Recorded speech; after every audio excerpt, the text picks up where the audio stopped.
Good afternoon and welcome to the August 6, 2024 work session of the Mayor and City Council for the City of Hagerstown. This meeting is now called to order. First up, I have a proclamation for National Farmers Market Week. Yep, Brittany, and then next.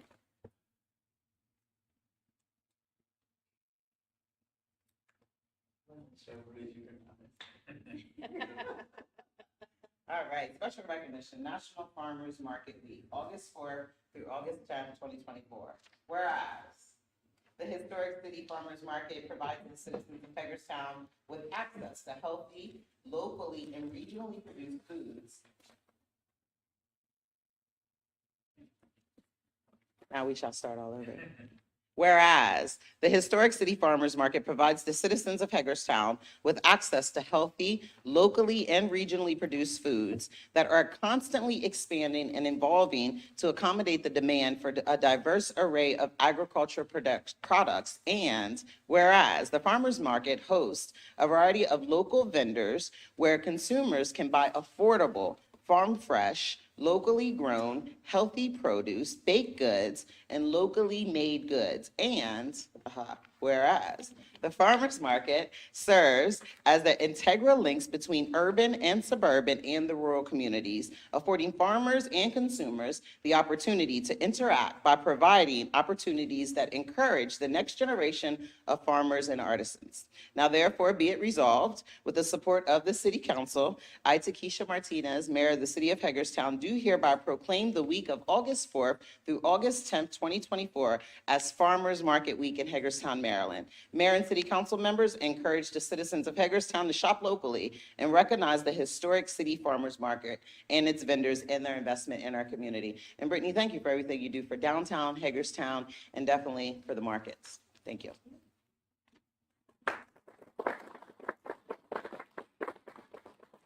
Our next and final market of the outdoor season is next Thursday, August 15th from 3 to 7 p.m. in Hatters Plaza. We hope to see all of you there.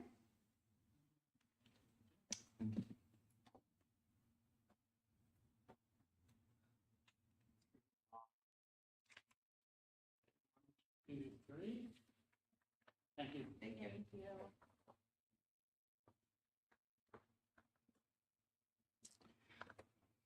All right. Next up, we have Heart of the Civil War Heritage Area. And with us, we have Miss Elizabeth Chateau, Executive Director, but I also see some other folks in the gallery. Hi, Mr. Al Martin, Dan Spedden, and Gary. How you doing? You guys coming up or are you gonna just support us? Okay. You know they're there. Hello, everybody. Good afternoon, Mayor Martinez and council members. I'm Elizabeth Chateau, a director of the Heart of the Civil War Heritage Area, and I'm joined by some of our board members, as you've noted, and also Rachel Nichols from our team, who are with us today. It's always a delight to share an update on the Heritage Area, and as you know, I'm here to request that you consider a fiscal year appropriation to our nonprofit in the amount of $10,000. And yes, that's an increase over last year's appropriation of $7,500. And I hope you'll agree that the investment is warranted by virtue of significant return to the people of Hagerstown. We embarked on a 6-year strategic plan in July of 2022, and Hagerstown-based entities and individuals helped us to craft that plan. And here you see an important listening session that took place here in downtown Hagerstown as a part of setting priorities for that plan.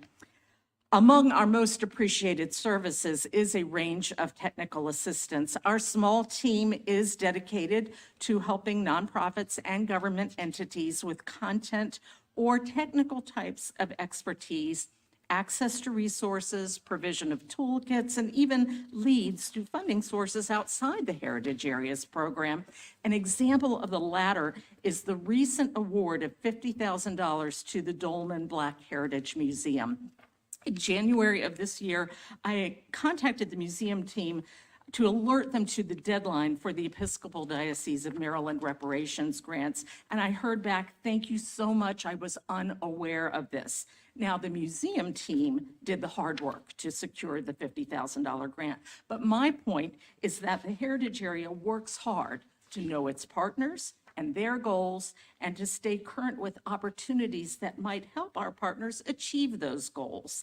If we didn't have a relationship with the Dolman Black Heritage Museum, this important funding might have eluded them. But also, while I'm still here, let me point out an additional thing. Look who's standing at center with the Dolman Museum representative, another one of our partners with a similar project that also benefited with a $50,000 grant, Frederick's Arch Society. 3 out of only 5 grants statewide from this source were awarded to projects in our heritage area. Some might regard 2 applicants from a single heritage area as competitors, but we know that supporting both emerging African American museums benefits our communities, tourism overall, and the reputation of our heritage area as a place with many diverse opportunities for heritage visitors and residents alike.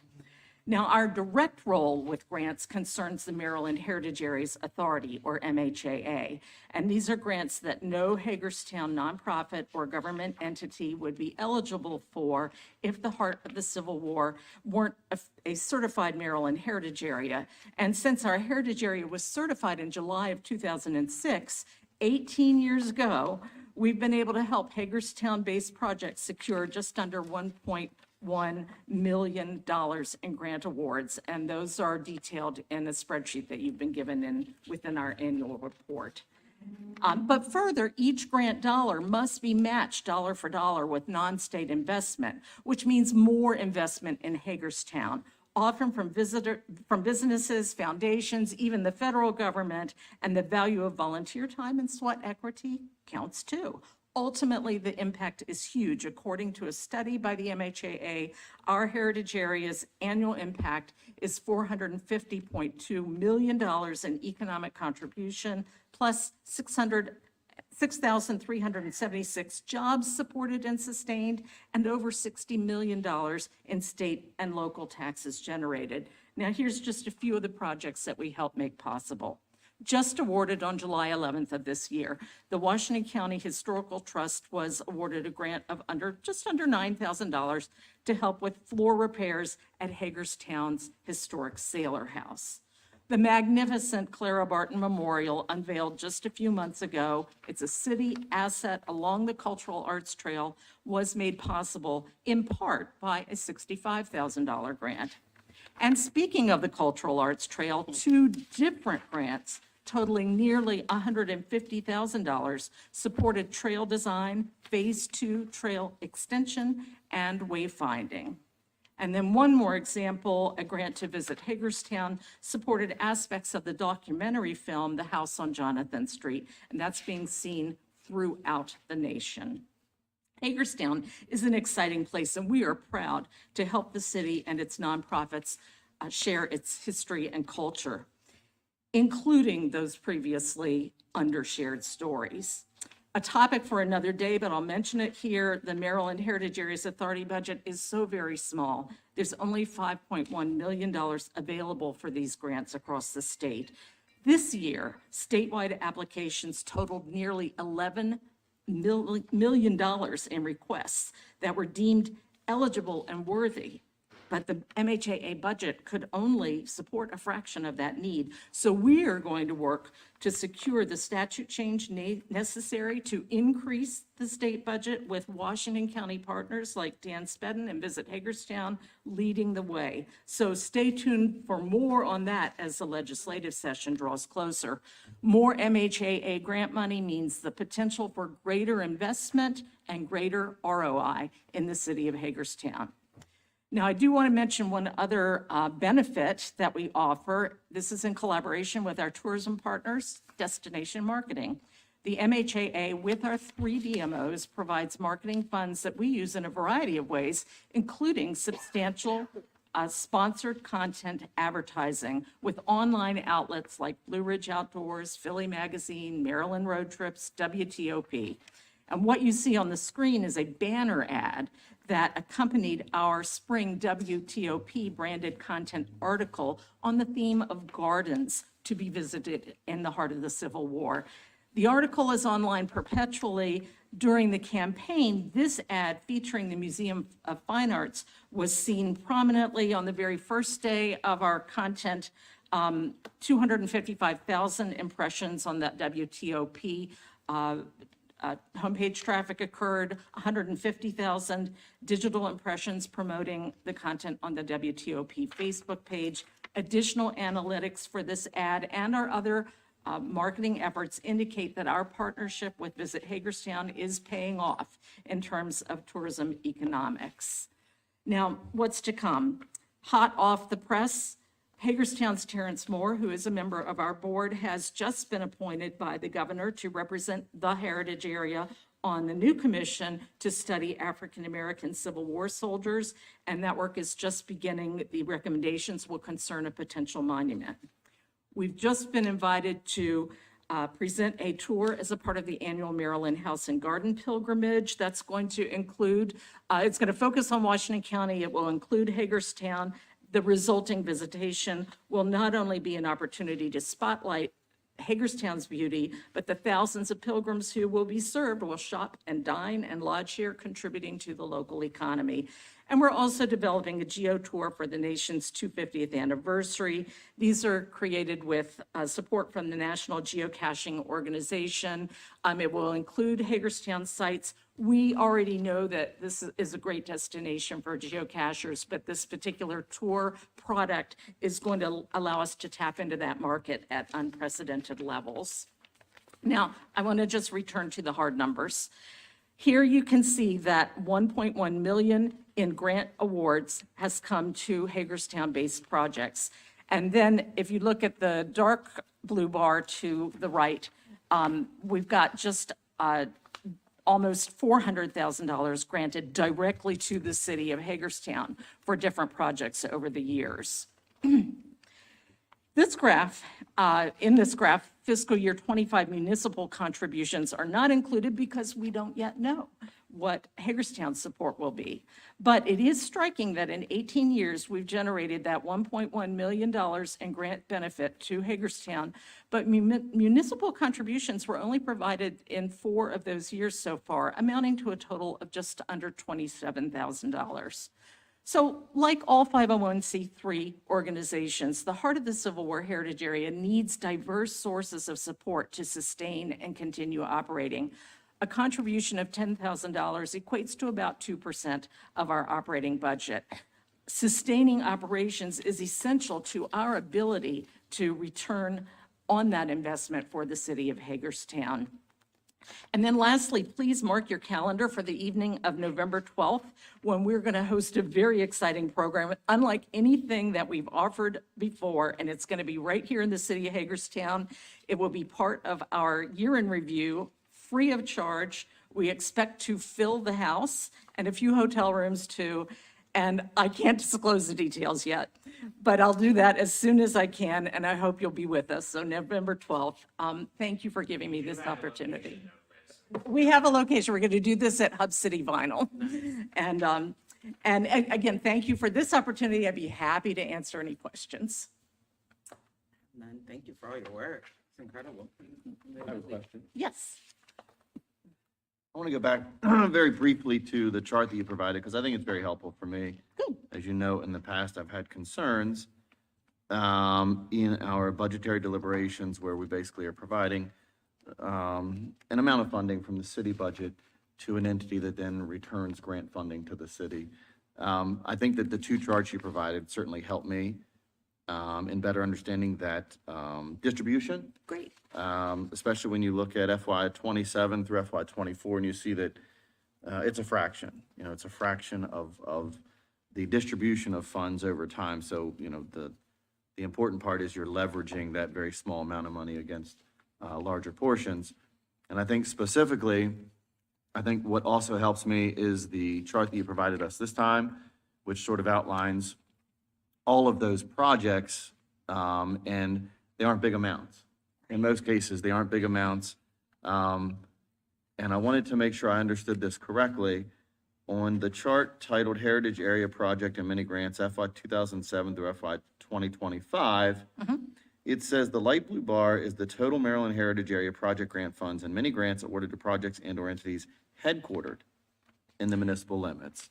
So when I look at that, what you're referring to is there's roughly about 15 nonprofits that exist largely in our urban core that are nonprofits that have received this funding, right? And you know what, I didn't do that count, you're probably right. And we are open to new partners and new nonprofits coming forth, all the time, and we do see that. Oh, I definitely see that of the distribution. Like I said, I think it's important, that it does point out, the multitude of nonprofits that we have that you've provided funding to that have done good things with the funding that you've been able to achieve. Great. Well, thanks. Christian was there at the very beginning in a different role when we got certified as the Heritage Area.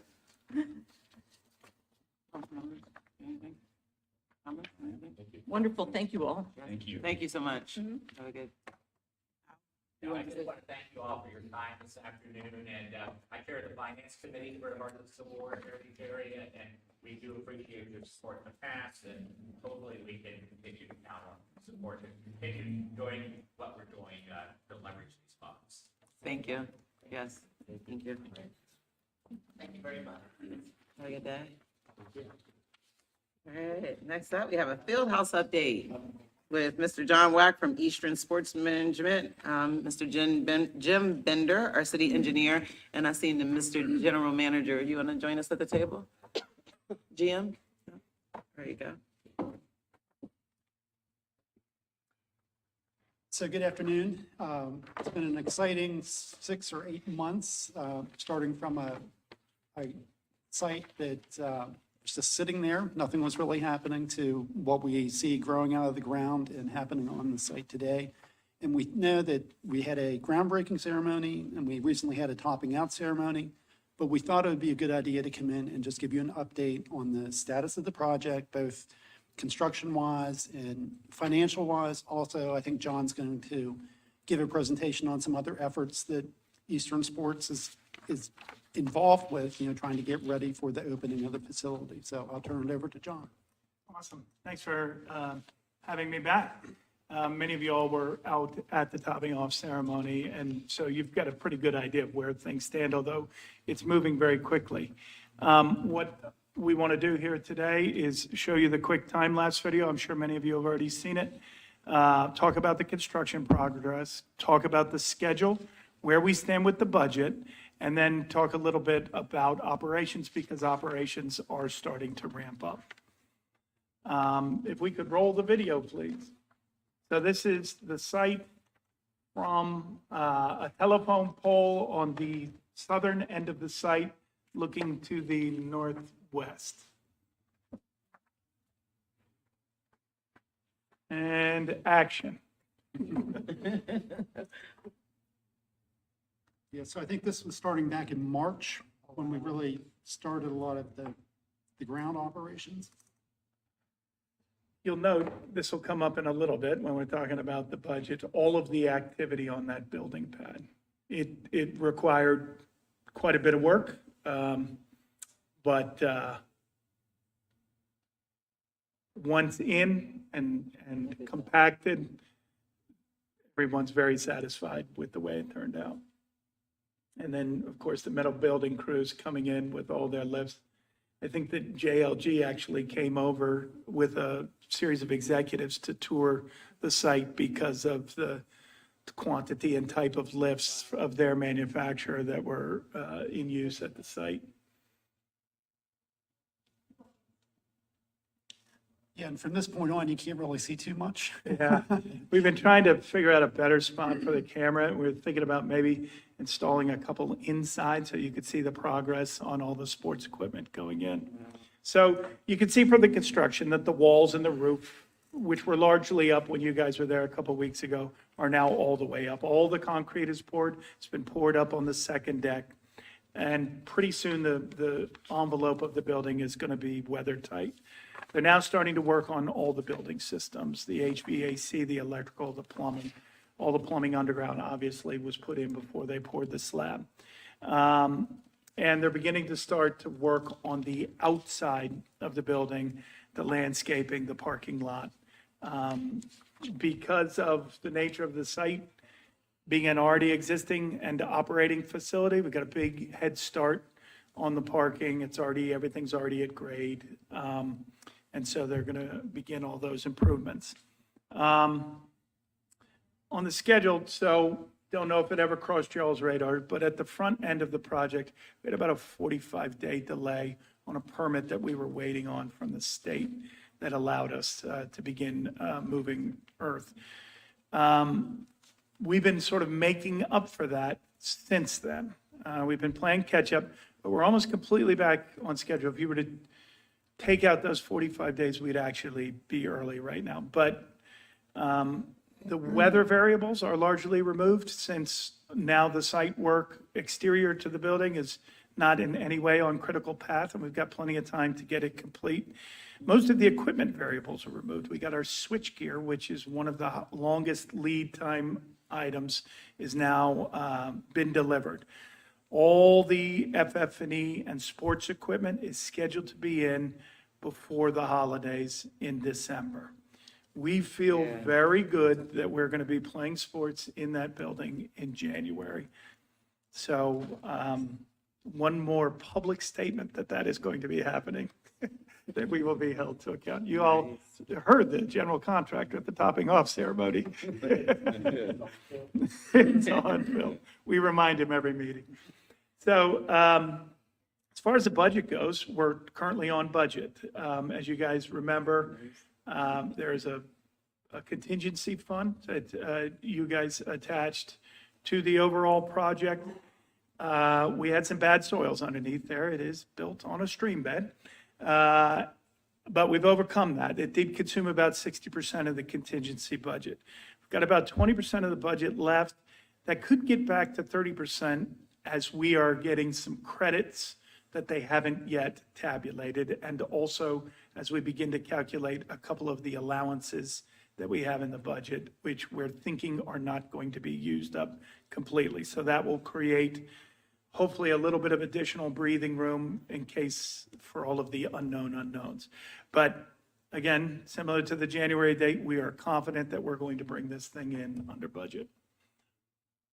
So operations, we have started in now on selling this facility. We're making progress in the main categories that you start to engage in at this stage of the game, where we're about 5 months out from opening: events, leagues, tournaments. We are going to be selling memberships. And of course, we just hired a new general manager, Mike Lawson. I'd like everybody to meet Mike. Mike's going to be leading up operations over there with support from ESM Corporate down in Fredericksburg. We are shortly going to be opening more full-time positions that will be hired in the next 45 to 90 days, and we'll start that training process. As we've said in earlier presentations, the cadence of this is the general manager comes on first, then we start hiring the other salary people, and then when you get towards the end, it's when we start hiring all the hourly people, and everybody gets trained along the way. So in terms of what the public might want to know and need to know right now, we've got the website up and running, and that's HagerstownFieldhouse.com. It's a little bit of a mouthful, but once they get it bookmarked, not a problem. They can go on that site right now and they can register, and that registration will lead to regular updates that will let people know when various products are coming up in availability, right? So there's an order to that too. Right now, we're talking to event holders, tournament holders, dog shows, about coming in and securing dates. We are collecting all that information, starting to get a feel for how the local league community is going to receive the facility across all sports, youth, and adult. And then we start to craft the final calendar. It is an exercise in optimization and maximization, right? We don't necessarily hold off saying this day, this time is for this thing until we get a real feel for all the demand out there, and we try to accommodate all the demand. So memberships in the fitness area will start going on sale in October. Leagues will be open for registration in about November.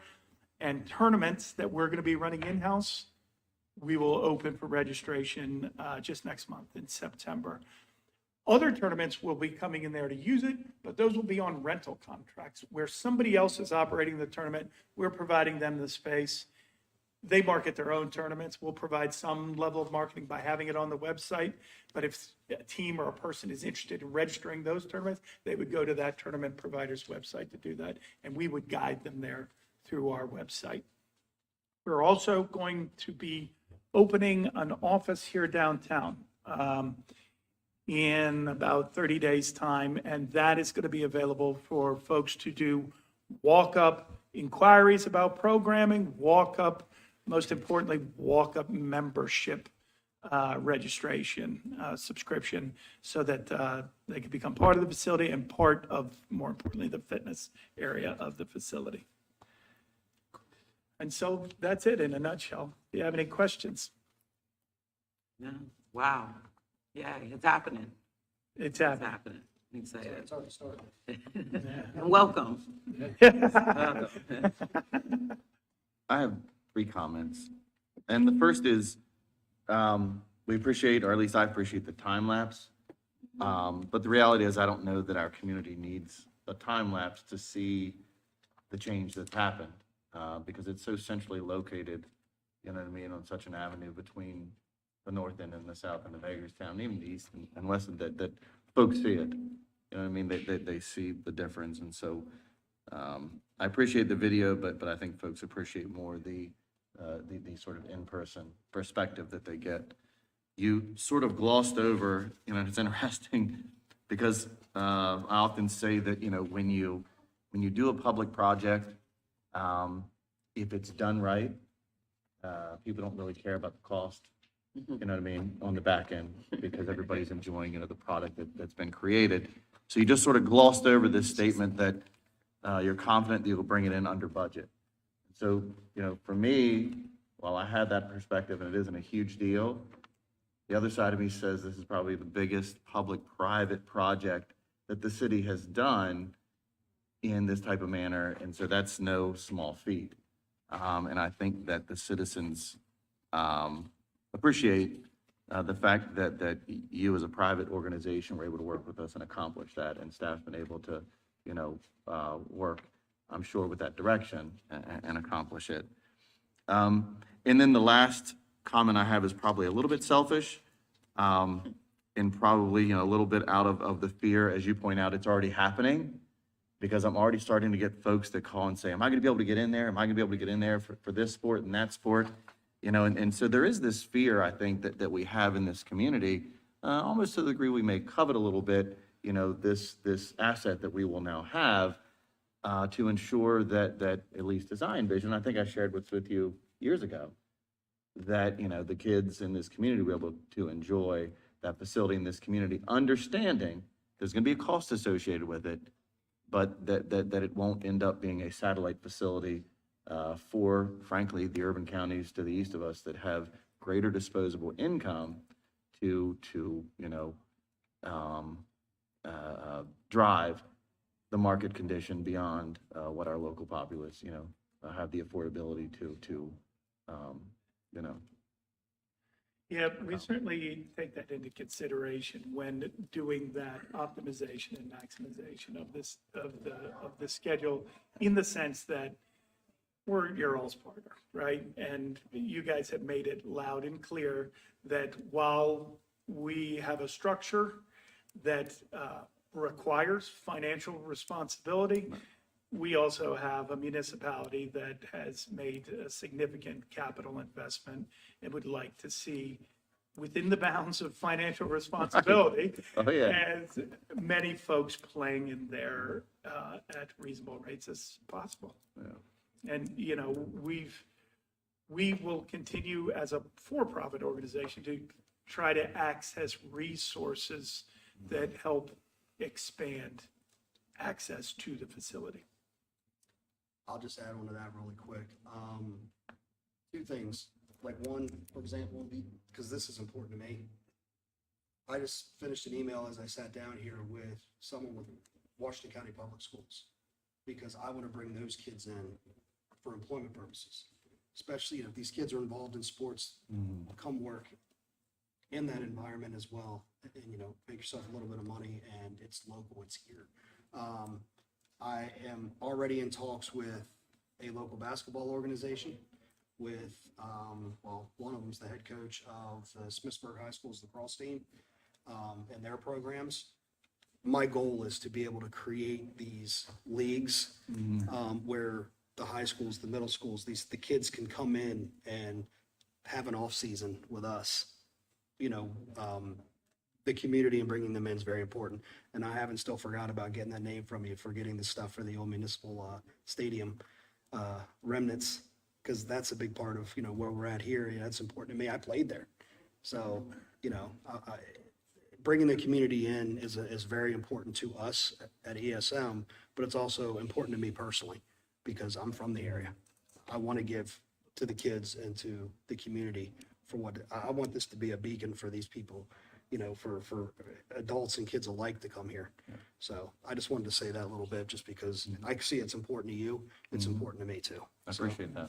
Thank you. And I just want to say on the budget side of things, before this meeting, Michelle, John, and I met and reviewed where we were, how things are going with construction, but also how we are doing as far as some of the agreements that we have with Eastern Sports Management. We have a multitude of agreements, a consulting services agreement, a developers agreement. We have the construction contract with Waynesboro Construction. And I probably will be coming back to you very shortly. The way we wrote the motion for the original award of the construction contract, it is a little vague. We've got this overall big pot of money, but it's a little vague on, like, with the contingencies. Can they be applied to just the construction contract, or can they be applied to the consulting services agreement or whatnot? So I think I'm going to come back with the aim to do another motion that sort of clarifies and gives us flexibility to spend that contingency money wherever it needs to be spent to bring this project home. But I do agree with John. I think I'm confident as well that we're going to end up being within that big pot of money at the end of this project. And again, keeping that dollar amount the same, just making sure and ensuring that we're covering all procurement. So while it's a little important to some, it's very important to me, right? I'm talking to the rating agencies next week, we get our bond money, so it's very important. And just two quick things. I think an answer to some of that, I think having a presence in a storefront starting in September so that people can actually see a face may help. So I think that's great. I'm very excited about that. And yes, we're very happy, and our bond rating agencies were, I think, impressed that while the city is looking to bond 15.9 million, 7 million of that is guaranteed minimum revenue back from our partners, Eastern Sports Management. So again, very appreciative of all the efforts that led to this and get these agreements done and finalized. That sounds like the finance director today. I'm kind of glad she's not there all the time. You Speaking, said, most people are not really worried about it. She's like, it's important to me. speaking of the bond issue, I think it's important, especially for those who are listening, to understand that, as with a lot of things in the city budget, managed by our Director of Finance, it's not just one big pot of money, and if we're spending it on one thing, we're not spending it on something else. That is far from the truth. So this is a project that is funded with a bond initiative, which of course we approved a couple weeks ago. I just want to clarify for those who may have a little confusion on this, that this is not something that's taking away from other projects and other funds, and quite frankly, any other agency in the city. So as a former contractor, developer, I will say the on time under budget line is well received. And I also think that whether it was intended or not, the The January opening, I think, is very fortuitous. Number one, people are always looking for something to do after the rush of the holidays. It's like, now what? We have to wait till Valentine's Day to celebrate anything? We can celebrate a grand opening. And number two, it's indoor facility, so let it snow, let it be cold, let it rain. Here we are, to have this all ready to go. So it's exciting, and I'm looking forward to the ribbon cutting in January. Pig roast, shrimp boil, what are we talking? We'll get back to you on that one. Definitely a good idea. I just had two things as well. I appreciate the fact that you guys are going to have a physical presence downtown with an office. I'm not sure if that's something that you plan to maintain, is it just a going forward, or is this a short term? I think it would be just during the pre-opening. Okay. And then staff would move into the facility once there was an occupancy permit. Okay.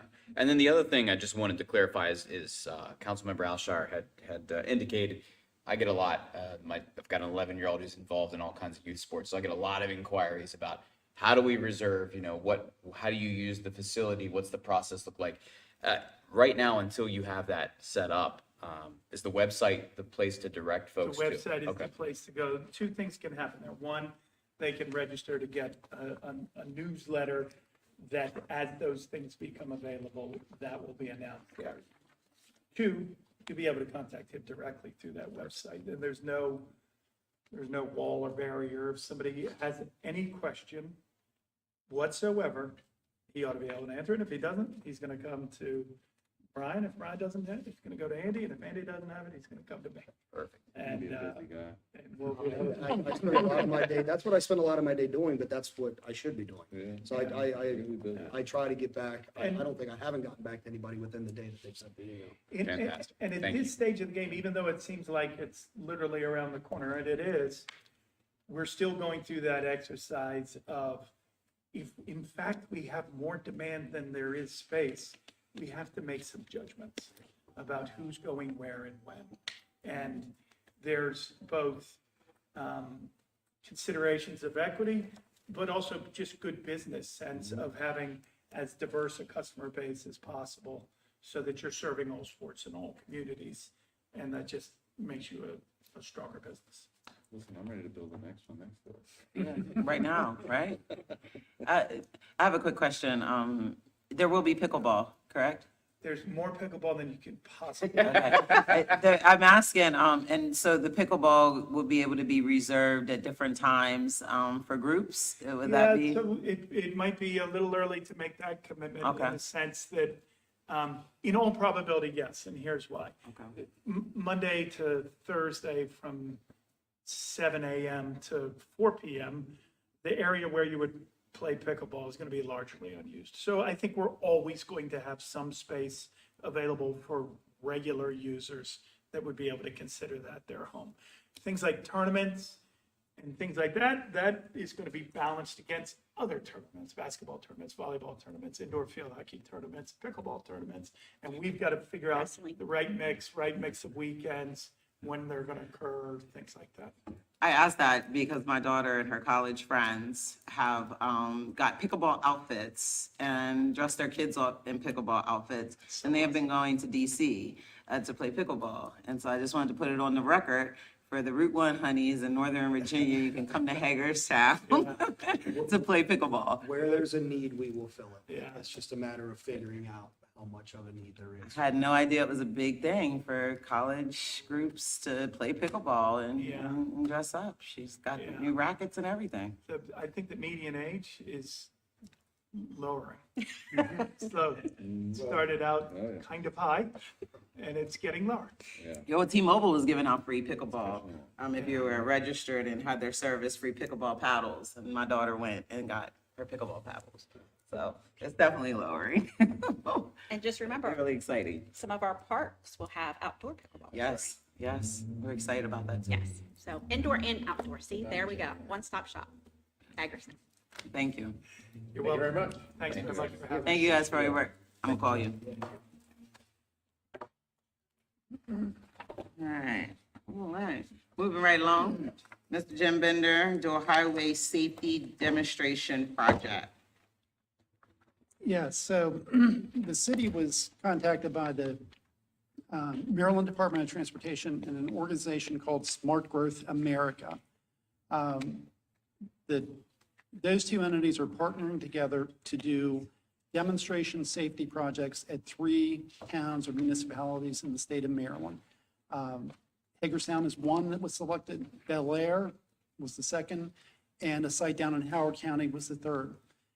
And basically what happens with these, with Smart Growth America, they like to do what they call quick build installations of temporary facilities along certain roadways to try to address either crashes or vehicular safety or pedestrian safety. And so in Hagerstown, after some initial analysis, the site that they chose to do this safety installation is on Dual Highway, and it's a section between Cannon Avenue and Cleveland Avenue.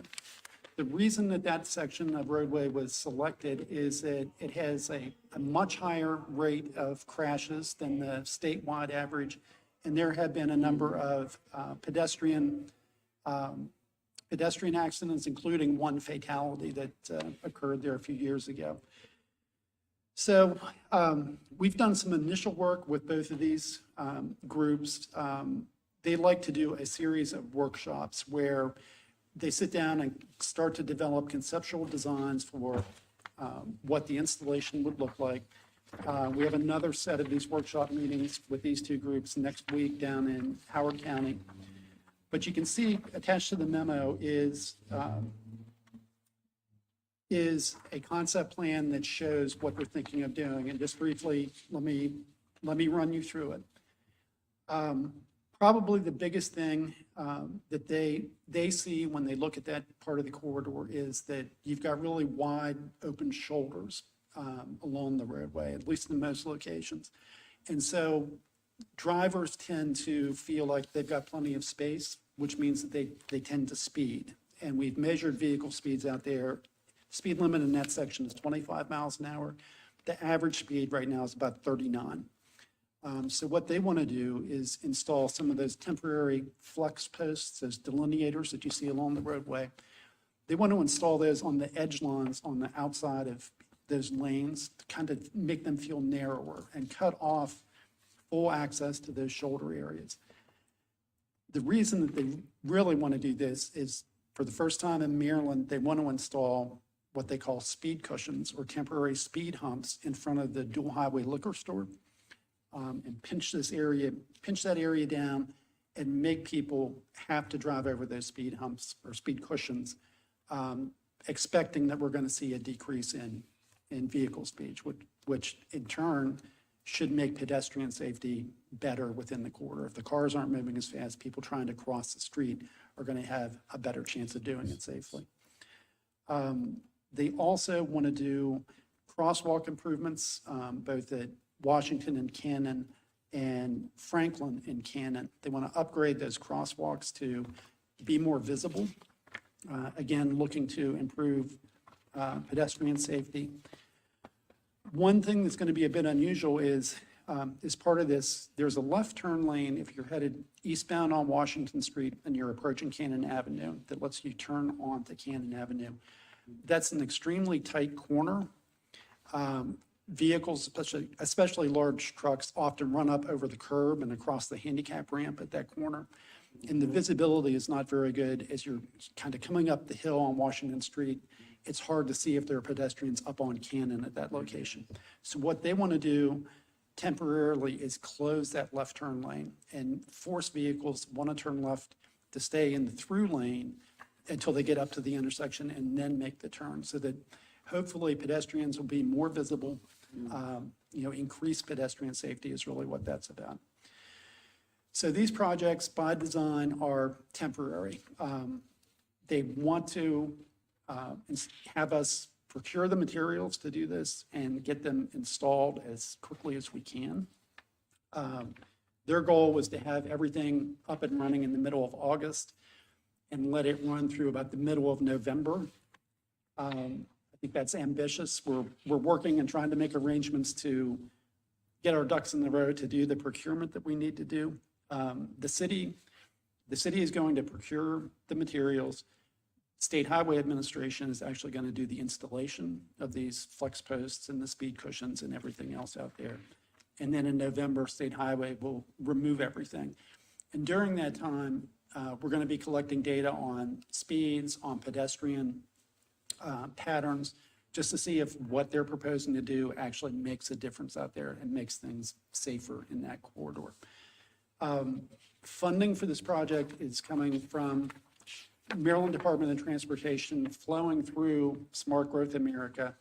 And we need to enter into an agreement with Smart Growth America to do this work and then get reimbursed for the materials we purchased. And there's a draft copy of the agreement with Smart Growth America in your packet. So yeah, this is on a very quick and accelerated timeline. And we're trying to work out the details and trying to work with these agencies and get everything coordinated so we can get these things installed as quickly as possible. I mean, dual highway is under State Highways jurisdiction. So really, they have the say in this project and what they are willing to try and what they don't want to try. But I think we're trying to facilitate their concept plan and see what we can do. So I'd be glad to answer any questions that you have. Being that this is done on a reimbursement basis, we purchase the supplies, they install it, they pay us back, right? for the That's right. supplies. What do you anticipate the proposed, they say up to 25,000, do you anticipate that would stay at or under that cost, or do you anticipate that's gonna cost more? Based on what I've seen, just doing some initial pricing, I think that we're going to be at about 22,000. Okay. But, until we place the orders and see how things goes, I don't know if that's exactly where we're going to end up, but it's less than 25. I'm a little confused. First of all, why the rush? That really is coming from Smart Growth America, I think. And MDOT. Well, and MDOT, as Michelle and I have discussed this, and they haven't necessarily indicated this, but we're thinking that some of this funding that State Highway is using to do these projects may be ARPA funding. It may be a source of funds where they have to get it off the books. Don't know that for sure, but I kind of suspect that. And you said this is all temporary, It is. and I guess in an effort, as you said, to gather data, and then it all goes away, which then makes me think, okay, somebody's gonna spend $25,000 for 2 months of data collection components, and then they're gonna be removed, although a lot of this, I mean, there's the physical items. You mentioned the speed bumps, you mentioned those plastic tubes, which I can't stand. Because the last time State Highway put up those plastic tubes was at the intersection of Route 40 and I think, is it Day Road? Day Road. And then they left. State Highway left town. People ran over and broke them up. It looked awful. Okay, I heard you say that this is temporary. So again, we're gonna somebody's gonna spend $25,000 for 2 months worth of use of this stuff. And then what? So you get the data. Is it anticipated that they're gonna come back and say, now you have to make it permanent? Or somebody's gonna make it permanent to have these plastic tubes and speed bumps and everything else on a major thoroughfare coming in and going out of Hagerstown?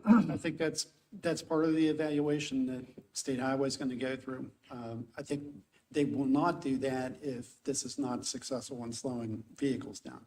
If it is, then the question is, nowhere on the state route that I know of, and I'm pretty sure this is true statewide, are there speed cushions or speed humps. They don't do them. And I think in talking with the local state highway folks, they're not excited about installing these speed cushions because what their concern is that if they are effective, then they're going to have multiple Okay, requests for every You've state confused me route. further now with that statement. So isn't this initiative an initiative of State Highway? It is in Yes. partnership Yes. with North North Yes. America. And those they're same doing a people are study. saying they don't like, that's okay, I got it. I was trying to help you understand and give I- you some I better understand. language since you're confused. But the same people that are saying that they want to do this are saying they don't like the products being used. I think what the difference is that we're dealing with multiple levels of the Maryland Department of Transportation. We're dealing with the senior state safety officer and some of the people that are at an upper level in the Department of Transportation that are going along with this project and they support it. I think where I'm hearing the hesitation is the local district, the folks that are on the ground here, that they just have concerns about maintaining things or implementing this thing because they see they're going to get So, other And the requests. complication is it's the state did the contracting with Smart Growth America as their consultant, and the consultant is coming back with, here's the path. which brings me back to why the rush. But, I mean, look, if the goal here is pedestrian safety, that's perfect. Now, because we want to protect pedestrians, but it also sounds like the issue is people walking down across the middle of the road as opposed to at the crosswalks, which I know in this area are not close together. I understand that. But there's a reason why there are crosswalks, and there's a reason why there are not crosswalks right across the middle of Route 40. And so I'm concerned, not with this in general and the data collection, I'm concerned with what they're gonna come back and say, this is what we, the state, are gonna do to the road that goes in and out of your city. And as I said, the products themselves, I'm not a fan of either. Sounds like the local SHA district people are. And, it's something that personally I think might be problematic going forward. I'd much rather find ways to force people to cross at the light on the crosswalks when it's safe to cross. That's what they're there for. That's how the roads are designed. This, to me, is almost encouraging people to cross in the middle of traffic. And somebody's gonna have to convince me why I'm wrong with that. When they selected the site, the area in particular of focus, did we have any say in that, or was that something that came straight from State Highway? No, we had say in that, both the different studies that have looked at different parts of dual highway have sort of centered in on this area as one of the highest or one of the most dangerous areas.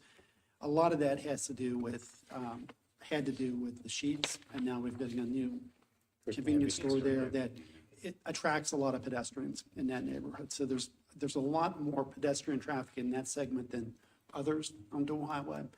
But they had input from us, they had input from the MPO. Matt Molinex with the local MPO also agreed that this would be an appropriate segment to look at doing the project. Sure, and I agree. I mean, we want to make sure we protect pedestrians there. To Councilmember Perini's point, though, I also think about kind of what they did on the Golden Mile in Frederick. They've got that kind of a divider so that people can only walk at the designated crosswalks. They can't cross that median at kind of odd spots where it's, We did it in a lot Ocean City dangerous. too. Right. Coastal Highway. So I think about that, and I don't know, maybe for this, I mean, look, I'm not gonna look a gift in the mouth with this, right? This is great, and I appreciate you. But maybe if we have a chance at some point, that might be something to consider looking at. That a central divider fence median has been looked at before. State Highway has resisted that for whatever reason.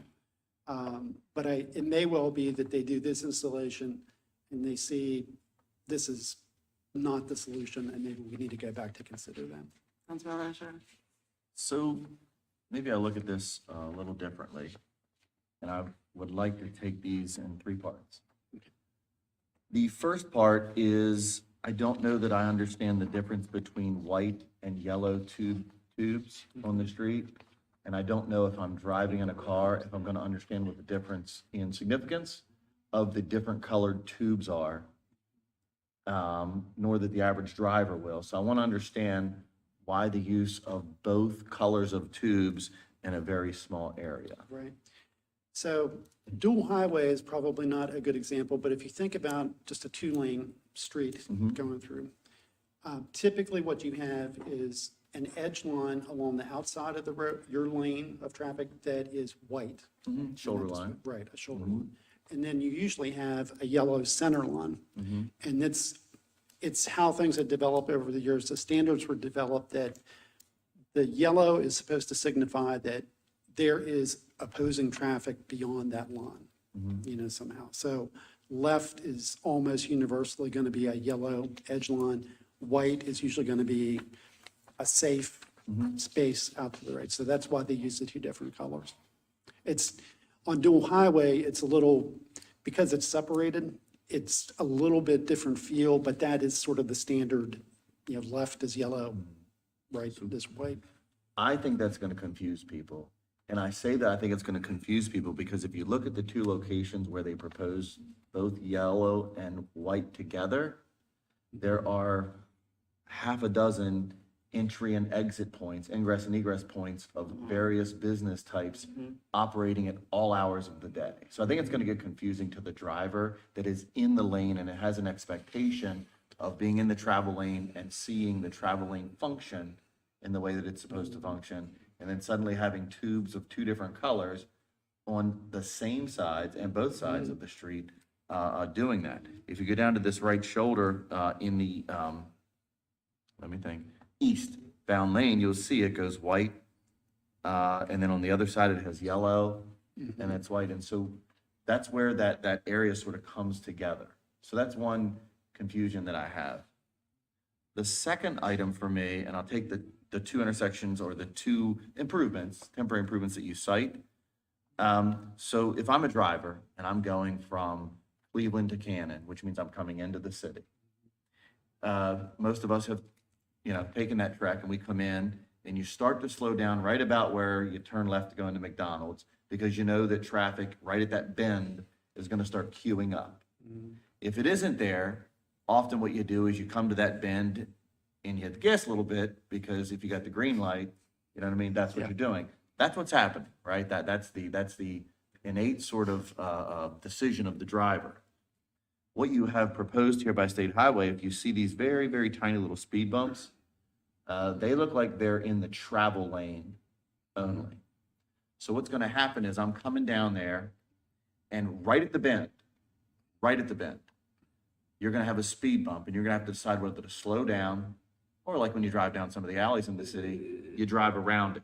That's what's going to happen, right? Cars are going to drive around. And when they try to drive around that right at the bend at certain rates of speed, they're going to lose control of the vehicle. So one is I think that those are the wrong types of speed bumps being just in the travel lane. They need to go the whole way across. If they're truly going to function as cushions. No differently than when you go to a park and you hit that long, slow speed table. It goes the whole way across so that you can't go out of the travel lane to avoid, that impediment. The other thing is they need to move it approximately 100 feet back just past where East Washington goes off. And I say that because if just moving it back that 100 feet moves it away from that hard bend where people have a tendency to suddenly speed up. And I guarantee you that if I did a speed study and I put my strips out to count speed of traffic and I were to measure it between Cleveland and Cannon, for me, I would find where is the peak location where the speed hits the highest point, and it's right about that location. So that's where you should sort of concentrate that speed on. That's just me. Again, it's not my road. It's not my project. This isn't what I would do. Those are the things I would do on that particular item. On the other item, which is the eastbound lane, so if I'm coming through downtown, here's what happens. I'm a driver, right? And I know I'm coming up that hill. The other thing I know is that's the last light in downtown. Once I hit that, it's off to the races, right? Until you get to the old Venison. And I'm going to date myself here when I use this synopsis. but that's what actually happens. So what's going to happen in this case is people are going to get confused in the short term in this very temporary proposal. And if what you're telling me, and I want to make sure I understand it clearly, is you're going to eliminate the ability for somebody to sort of peel off and take that hard left onto Cannon. It's going to force them to stay in the lane and abruptly stop Yeah. and make that hard left on Cannon.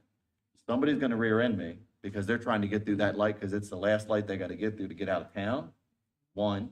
Or number two, you are going to exponentially increase the pull-throughs between McDonald's and CVS because somebody missed that turn because that isn't there any longer. And they're going to shoot out onto this area where you've now put speed humps right before they get there. And I think that's going to cause issues for both those private businesses and that vehicle that's traveling at that bend that decided to swerve off to the left to get around that speed hump right at that bend to meet that car that now has to take that elongated left turn to get back around to Cannon where they wanted to be. Right. Those are the things that I think are going to practically happen. I think that that one, with the rear end, the potential for rear end collisions at this area coming up the hill, isn't going to solve pedestrian safety because I think it's going to increase the amount of potential for accidents there and push cars through that pedestrian crossing. And I think this one up here, if you're going to do it, you've got to redesign the type of speed hump you're using, and you've got to put it across both the shoulder and the travel lane. That's my 2 cents. I think to speak to the speed hump issue, the reason that they had that configuration is because, again, state highway doesn't install these on any state route in I the think city. in St. Michael's they have one, Okay. I think. Okay. At least I'm not aware of any that are on state routes. I think one of the concerns that at least the local district office expressed is emergency vehicles and having an ability for those emergency vehicles to straddle these speed cushions. And these things are designed to a very specific width by the manufacturer that is supposed to work with the wheelbases, or the tire spread on these emergency vehicles. They have tables for all of this stuff, so. But as a driver, a regular driver, hitting it in 2 wheels instead of 4 is always better. I mean, it's just the reality. That's right. I mean, that's the psychology of the average person, driving through, in this travel lane. And I just think that, much like folk go around them in the alleys, I see the potential that folks are going to do the same, putting them either to the right, if they're in the right lane, toward the sidewalk, right at the bend, or putting them in the left, where the decel lane starts into McDonald's and CVS. Heck, I can imagine if I'm there, you may even start to get in that decel lane just to avoid it and then literally hop right back in to the left lane. And then you avoid it altogether. Yeah, I mean, I think that those were all considerations and topics of discussion during the workshop meetings, and Still doing it. I think so. But So, and I think that's the reason why we really wanted to bring it here, because it's not like a normal grant. We haven't come to the mayor and council and said, hey, what are your thoughts? Here's a program we're interested in applying. There's no real sub-recipient agreement for us to bring back and have you look at and sign. And, one of the things that Jim and I spoke of is in the Smart Growth America contract that's attached, there was a clause in here, because my first question was, is this federal funding sources? If so, all the procurement responsibility is on the city, which is another reason and a point we're here. They want Jim to have these installed in another week. What That if means we, the what products if have to we be- decide to politely decline the offer? Because this is a state road, state has absolute authority over what they want to do on their road. What if we simply politely decline to participate in this exercise? I guess we could. They have already made press releases that we got the award. But if I don't know the answer to that question. I mean, governments politely say no to one another all the time on various issues. Yeah. You know what I mean? I do, yeah, I think What I'm that, saying is the state going to go and do it anyway. I don't even know how we would do this in that time frame. We don't even vote on things till the end of August. We know. Well, we can vote in a special session. Yes, we can vote in a special session. And what's your recommendation? He started Yeah. with that, and then It's, I attempted to clear it up. you know, it is a section of dual highway that does have issues. And I think that something should be attempted there to see, maybe this isn't the perfect solution, but I guess it's one step in the process of trying to figure out what the right solution is. I think in this case, with the road being state highways, I kind of have to defer to, what they want to do. And the message from the upper level people at MDOT are doing that. Just my 2 cents on alternative ideas. And, and I use this from time to time, on example of the other hat that I wear. In Myersville, we had speeding on Main Street, for a time. We installed a sign that when it hits 25 miles an hour blinks, it shows you 25. Folks generally think, it is an enforcement, taking it, but it flashes. I think that, between our numbers in 2015 and 17, it decreased speeding above 25 miles per hour by about 65%. All I'm saying is, putting up something that blinks at that moment, right as you round that bend near McDonald's, that says, hey, going 25 now, lets you know very visibly, readily, and immediately that you have entered, you know what I mean? The more pedestrian-oriented space of your urban core. I know the state doesn't like those types of permanent traffic control devices, but they don't alter the course of traffic to accomplish the objective that they're setting out to achieve. Well, I mean, I think this is all good feedback. As I said, we have another set of workshop meetings next week with the whole group in Howard County. And I think some of these comments in particular are things that I need to share with that group and make sure they understand the concerns. And they may actually listen to some of these and say, we need to change our concept to, to account for some of these comments that I've heard today. I'm not sure they take into effect the human nature component. Human nature is, if somebody wants to walk across the street and the traffic is going slower because of all of this, they're more likely to go across the street, more likely to wander into traffic. So I don't. It's tough. I mean, So what you guys is, Well, I've heard the discussion here about the fence idea, which may work for parts of the dual highway, but in this specific location where you have the number of businesses that are the median, that have those number of ingress and egress points, you can't put that type of, practical barrier or impediment in that area because all of those are functioning in a very wide space. I'm sorry. I was just gonna, No, go ahead. I'm really sorry. I was just gonna ask, what day of the week do you have your meeting with the group next? they actually have 2 days, Wednesday and Thursday. I am not going to be able to attend Wednesday. I have Bill Killinger going, but I will be down there on Thursday Of next week. next week. So we wouldn't know any responses to be able to bring back to the group until like the 20th.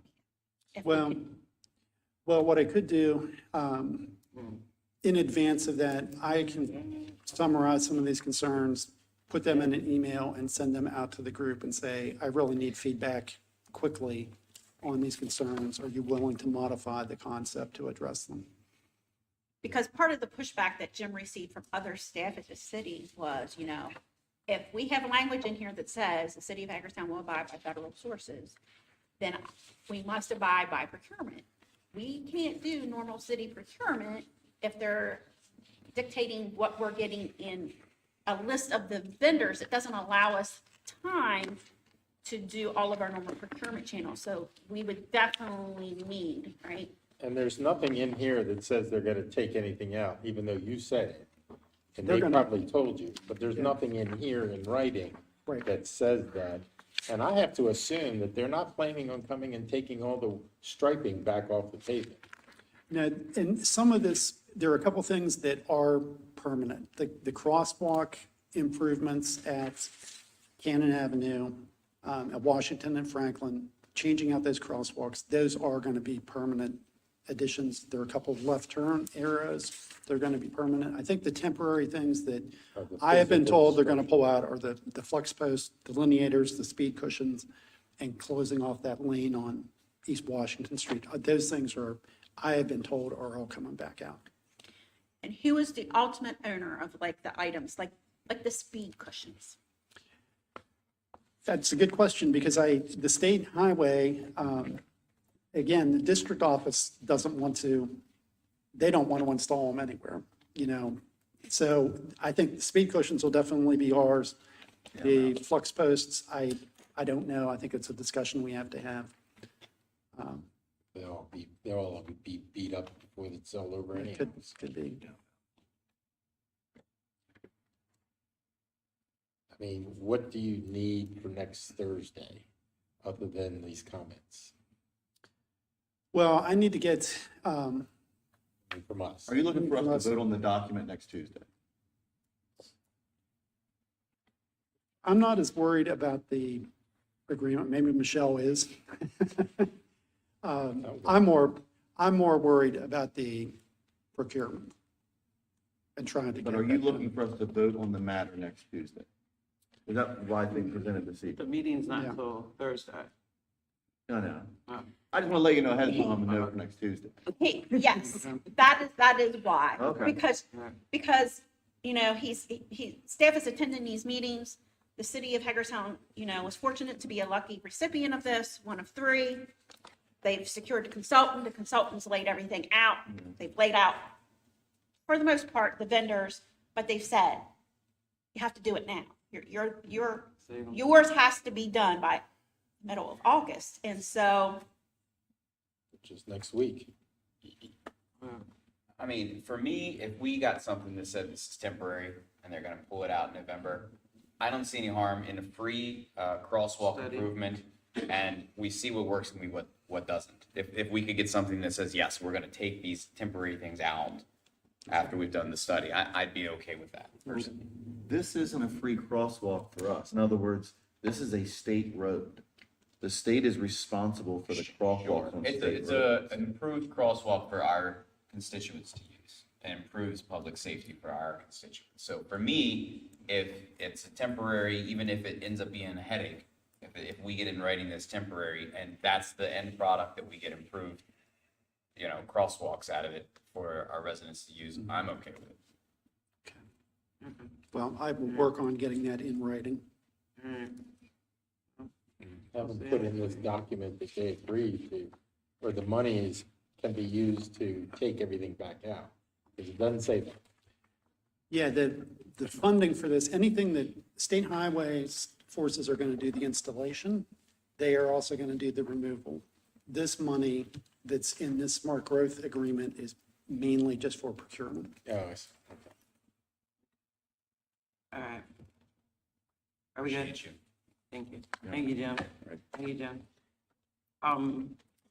Real quick before you guys come up, Councilman Perini, I'm not sure if the public was able to see, but the next time that you wave your hand at me to wave me off, like, come on, man. That's disrespectful. And one of the reasons that I jumped in was to try to bring clarification because you speak with a very condescending tone to staff, and I hope the public is paying attention to that. So, Next up, we Try have not to Main Street interrupt. Startup Grant. Anyway, we're moving along. Main Street Startup Grant Program. And we have Brittness Ayers Mende, Community Engagement Officer, and Chris Simmerling, Economic Development Specialist.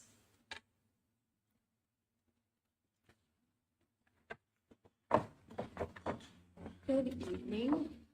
We are here this evening because at the end of last month, the city was awarded $300,000 from Department of Housing and Community Development for their Project Restore 2.0 program.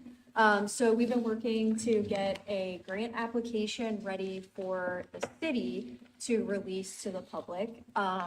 So I'm going to turn it over to Chris so he can just briefly discuss that.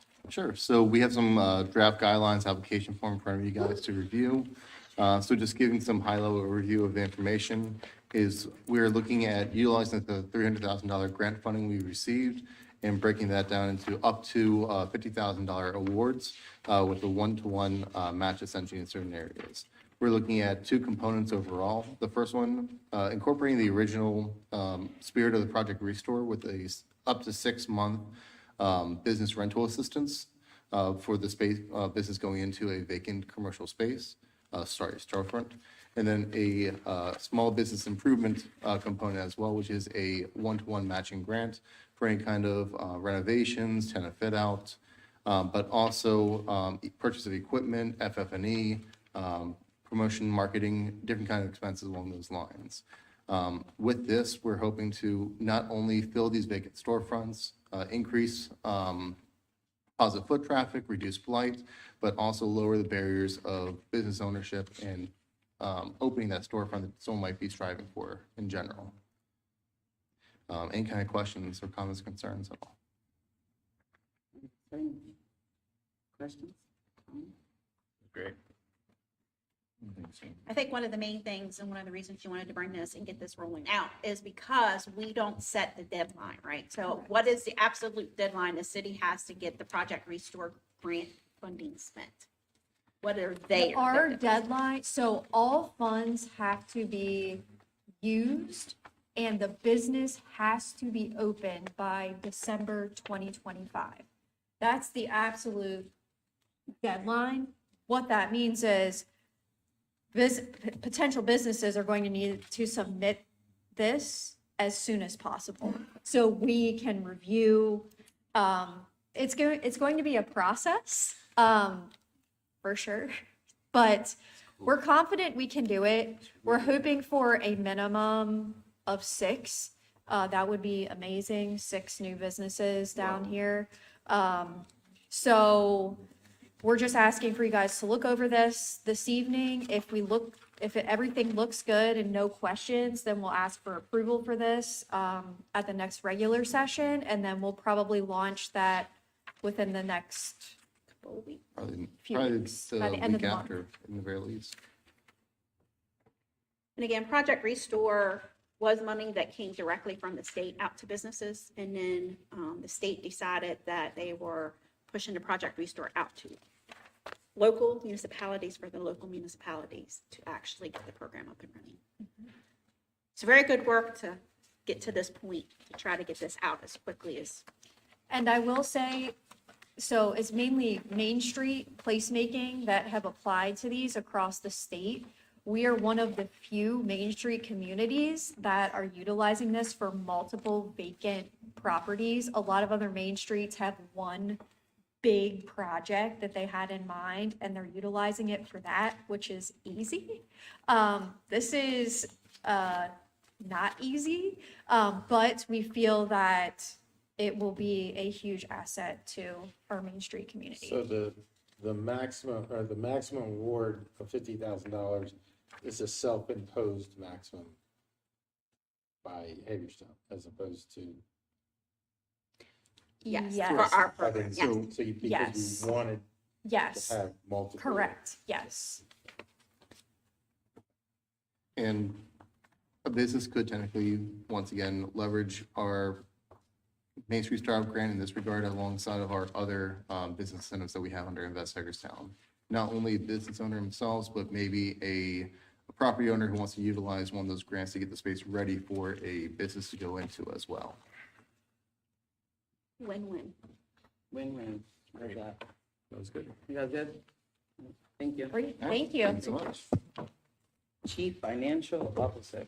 I apologize, there's a lot of activity, so I'm going to try to make it quick. Scott wanted me to make sure that I mentioned that directors and deputy directors, as well as at least half of our managers and supervisors, went through some leadership development training. Last week, the other portion of the managers and supervisors are looking to go through that as soon as Human Resources can get them scheduled to come back Tomorrow evening's midweek music in the University Plaza has been rescheduled to August 28th due to the impending weather. But don't forget, tomorrow night, still on schedule, is 5:30 ribbon cutting at the Hub City Garage. We did a soft open today. Everything appears to be working. We've had a few parkers, some minor little things, little tweaks to work out, but all appears good. So again, another great thing, another bond money. Great to see that, and hopefully we'll see everybody at the ribbon cutting. Friday, August the 9th, is Crumpy Donuts Alley Rally in the south end of the city. Also on Friday, Washington Goes Purple was having an outdoor movie in the University Plaza, which is Ghostbusters Frozen Empire. Then on Saturday, there is multiple activities going on. An open air day of art at Hager House in City Park. Simultaneously, we have community yard sale in the Fairgrounds Park, starting very early in the morning. They usually ends around 2-ish. And last but certainly not least, I want to make sure that we mention the Sound Waves, the Free Country Music Festival being held at Meredith Park that has 7 different acts. It's planned to start and run from noon until about 8 p.m. So all of that is good. And then Brittany mentioned next week is the last of the season's farmers market. Also next week, more information Scott can share next week, is a community fair that Hagerstown Housing Authority and City of Hagerstown Community and Economic Development Group are sponsoring together. So lots of fun activities, and that will be on Thursday, August the 15th from 10 to 3. But we'll do more details later next week. Thank you. Thank you. Councilmember Perini? Comments? Just reminder to everybody that Hagerstown's Aaron Brooks will be wrestling Thursday and Friday for the early birds. The first match is 5:30 a.m. That it? Yes. Councilmember Asha? So, I think I only have one item to comment on this evening. I've obviously spoken a number of times in various public settings to various media outlets on the letter that was put out for public consumption, I believe, via social media, and then subsequently provided just to the mayor and council of the city of Hagerstown, encouraging the city to acknowledge the crime-related and social, specifically drug-related issues that we have in the city. I don't think that any of us at this table are either blind to that reality or obfuscating, is that the right word? Our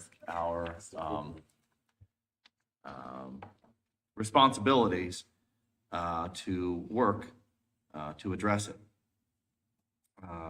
However, I must admit that there was some confusion on my part because the various points, I think there's 7 of them, in this letter that was sent just to the mayor and council include or are the responsibilities and authority of any number of our various governmental, county, state, agency, private, nonprofit entity partners.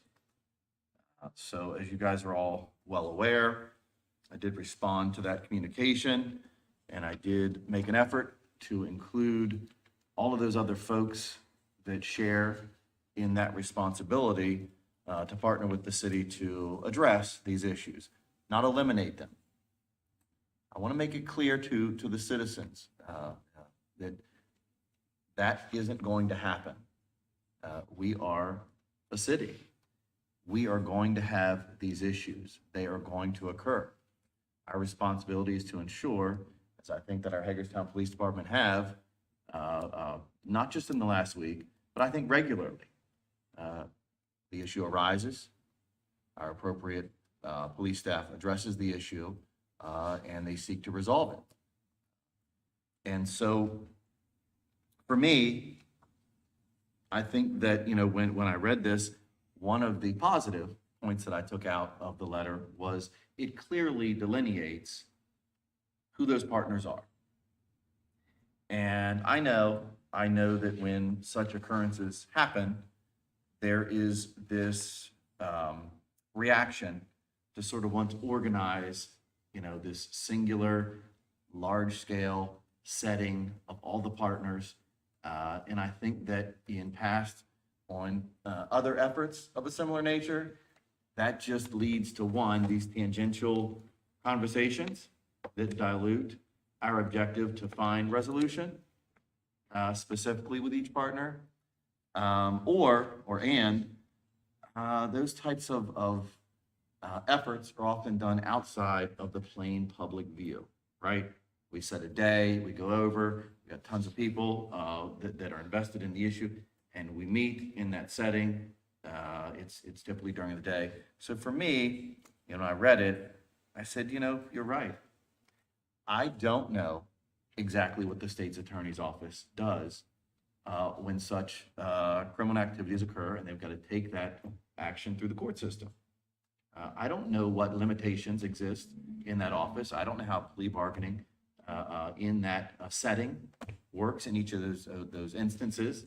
I don't know what parameters the state directives have. I don't know what constraints judges may have in that process, because I don't work in that venue every day. I also know that as a city elected official, that's a state responsibility. And so for me, I think we absolutely should have a conversation in this plain public setting here with that entity to explain to the public and to us, one, how those things work, number one, and two, what exactly is our role in that process? Because trying to govern those types of discussions via social media isn't where it should happen. It just isn't.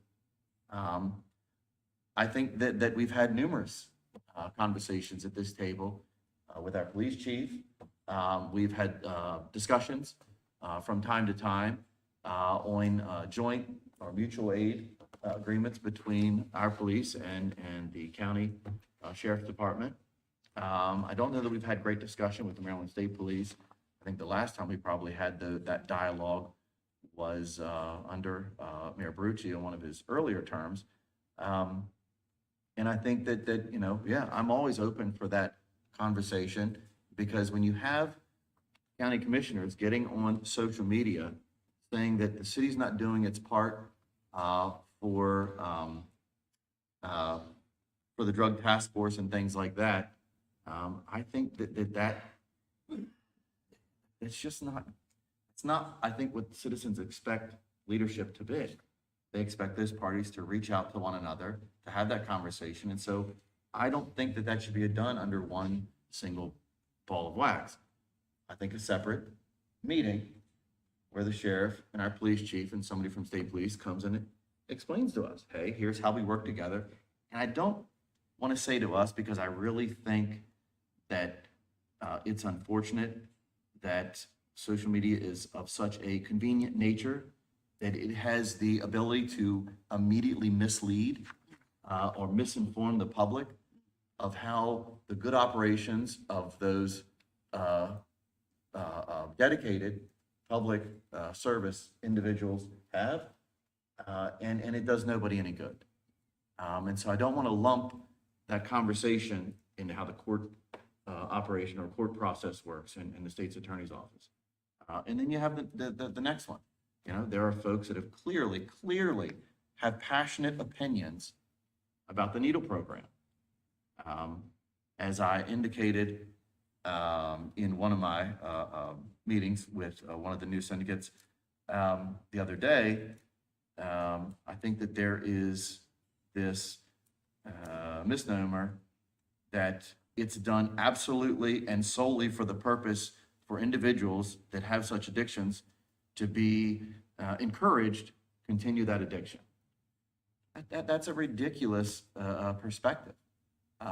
There are clearly medical professionals that have sat down with those social service entities and had extensive dialogue. So we need to hear from our medical expert and our county health department expert on that And, you know, this notion that you point the finger at a single county agency, which by the way happens to be the arm of a state agency, doesn't do anybody any good.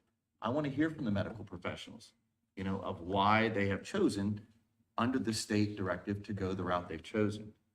That should be a separate conversation so that our public can hear plainly, again, why they're doing what they do, how they do what they do, and what role the city may or may not have in their operation. Just as clearly, and I think that this was a bit surprising to me when I was speaking to at the reporter or talk the program individual last Monday on that program, who clearly had the misunderstanding, misconception that the city funds all nonprofits, you know, that operate downtown, that provide all the various social services that exist downtown. And it was genuinely shocking to that individual that the city doesn't fund those entities, doesn't regulate those entities, doesn't monitor those entities, doesn't own or control the operations of those entities. Those are private, independent entities that are funded in large part through county and state and federal resources, operate under their regulatory protocols and procedures. And so I think that it's important when you realize that here's an individual that you had the expectation that had that awareness, that doesn't, that again, you realize how easy it is then for individuals that are supposed to be in a leadership position to get on social media and just completely mislead the public into believing something exists in a way that it doesn't. I want to have that conversation so that, again, our citizens can hear at this table how those operations exist and what role the city has in their business model. So I think that again, and this is just my 2 cents, and I know it's not on the agenda tonight, but the more I reviewed the points that were made in this, the more I realized, you know what?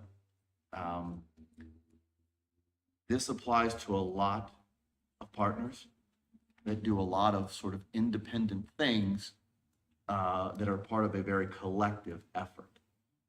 And the public needs to have a clear awareness at this table and share in that clear awareness, just as we do, of what those operations are and what our role within those venue settings may be. I absolutely concur with that. Thank you, Councilmember. Yeah, I 100% agree. I'd like to see, especially as I know, I mean, I hear my phone, my email is open all the time and it's used. And I've been hearing from citizens, and I know that there's a huge concern as far as questions and wanting to know things as regards to public safety. So I'd like to see that sooner than later. So if we can get these scheduled, like, I mean, I don't know. I mean, Start next week? yes, I would love to see as soon as possible us to get these conversations going. And I would invite the public to come, and come and listen. You can tune in, but certainly, everybody wants to hear it, so. And I think, and I failed to mention with due respect, when I sent that out, I included about 35 people in these various partners from county to state entities that should have been included in this communication directly to those partners when it was put forth. And I get it, whatever the reason is, it wasn't. But I just wanted to mention that Ms. Cirencione did immediately respond, said her office would be more than happy to come and meet with us and have those discussions. So I appreciated that. And I also appreciated that Sheriff Albert also responded in kind to say, yeah, I'd be happy to come in, and have that dialogue with the city. We had some email issues, but I just wanted to say, those two individuals, did respond fairly timely, and have that professional and civil and productive communication, in response to that very plain ask. Councilmember Shaw? Again, I'll echo that. I think that's a great path forward, and I hope that we can make that happen. I think that's city administrator or whatever, however we, I set the agenda, I'm on it, yes. I'm on it. Yeah, and I'd also echo that I think at some point, we should revisit if this does not quell questions from the citizens, maybe we look at doing town halls. I know years ago, there were some meetings that were held out of City Hall in the community, and I think that would be valuable, something to look at for us as well. So I think this is a good path forward. And then I just will tack on, again, what everyone else has said about Aaron Brooks. The whole city's cheering him on this week. So we'll bring home gold to Hagerstown. Let's go. And I also will say congratulations to Sean Ricker, also from Hagerstown, on his accomplishments this weekend as well. So we've got some things to very be proud of here. So I'll work to get those things added to the agenda, just so you guys know, we're about, 3 months out from this administration, so we might as well be prepared to be here. We're gonna have some pretty full agendas. And my closing comments, I wanna say, first of all, congratulations to LA Knight. That's pretty huge. I listened to some of the interviews where he talked about, Hagerstown being a hardworking community, blue collar. I just appreciate that he's so proud to announce on a national stage like that, where he's from and culturally who we are. I want to say congratulations to the family of Aaron Brooks, of course, in advance. He's already made us so proud. I mean, multiple worlds, just done had exceptional, college career, born and raised in Hagerstown. And I want to read just a few things from Negley's Water, which is located in Greencastle. They did an interview with Aaron. And they started out this article with hope. A noun. Hope is a noun, a feeling of expectation and desire for a certain thing to happen. When I asked wrestler Olympian Aaron Brooks what his success meant to his hometown of Hagerstown, he answered with one word: hope. Another part of this article, which I found to be amazing, was Aaron talking about what he wants to do after. What he wants to do after. He wants to come back to Hagerstown and work with the community, work with everyone together on the opioid addiction. And so beyond just being sports, he actually sees the need to come home and work with community because there's hope for Hagerstown. He was asked 3 words to describe, and he actually said, Hagerstown is capable, teachable, and promising. And so I just want to share those things and say that if we could just get the right language on the tips of our tongues as leadership, as folks that are supposed to represent the people, folks that are supposed to make sure that it's safe, if we would get the right language on the tip of our tongues, I don't think people would be so confused, going through so much depression and so much stress. Another thing is, Councilmember Perini, I just want to say this because I think that it's very important. I know that I'm a registered Democrat, but I have a hard time with the way that respect and disrespect happens. And so I am someone who, it doesn't matter, Democrat, Republican, white, Black, I can say I'm sorry to you, I can look you in your face, and I can always give respect. And I will never, ever just allow someone to constantly disrespect and demean my authority, nor the hard work that I've done in this city. Respect is extremely important. And how in the world do we expect our constituents or our kids to be able to understand how important it is to work together if we can't sit at this table and speak to the staff with a tone and with some respect, some pure respect? Morale is down right now. Morale is down in a major way. Another reason why I just don't feel as though it's appropriate all over social media with all of this nonsense, the morale of our staff. Have we stopped to think that nothing has grown in this city in 50 years? That everyone is busting their behinds right now? That people are trying to figure it out as we go? Could we have some hope? Could we have some faith? And could we please get some respect on the tip of our tongues? And with that, oh, there's 2 watch parties. Permanente Brothers is having a watch party the 8th. First ones to open their doors and say, hey, we'll do it. The 8th and the 9th at 12:15. And also I just seen Thick and Thin, which is on the other side of town. They will also have a watch party for Aaron Brooks. Accountability is a key. Accountability is a key. And regardless of what position or who I am or what work I'm doing, I know how to be accountable. And I know how to make sure that I hold other people accountable. And I just ask that we continue to do that within ourselves. Thank you to the Hagerstown Area Religious Council. They have absolutely started the Lighthouse After School program. That was an initiative that we started together. We sat down at the table. It didn't get funded through the city, but it did get funded in some other ways that it got funded through the county. So congratulations to everyone that worked hard on that. And then with that, we're adjourned.